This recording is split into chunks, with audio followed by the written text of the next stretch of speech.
Hello, and welcome to our lesson on communication and emotional intelligence in projects. This segment will cover communication. A typical project manager would spend up to 90% of their time communicating. This could be done by project stakeholders or internally by the project team.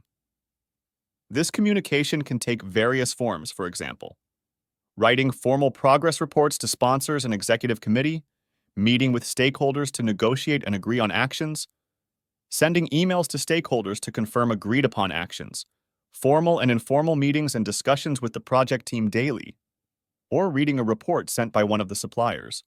A project manager would utilize communication skills across all resource management processes, whether to acquire resources from different sources, develop the team, manage time, or control resources.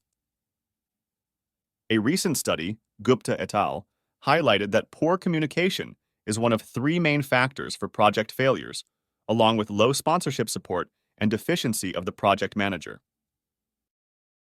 Poor communication can result in rework and quality issues, missed deadlines, overspending, scope creep, lack of stakeholder engagement, low project team morale.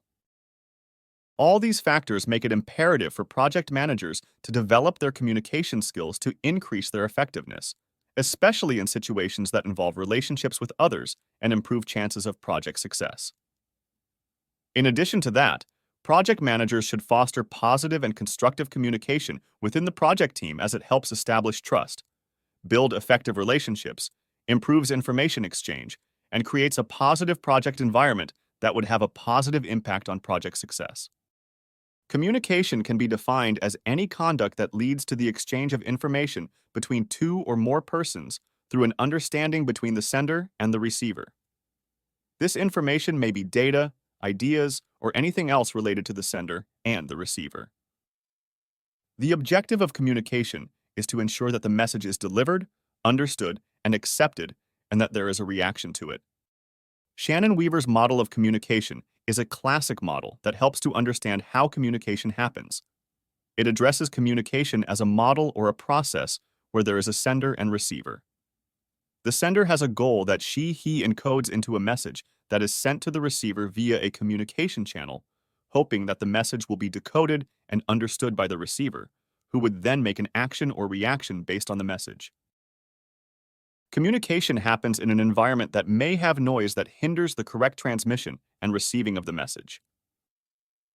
To overcome that, the model includes a feedback loop where the receiver sends what he understood from the message for the sender to confirm if it was understood correctly. This model is utilized till today in various critical operations as communication between airplane pilots and traffic control.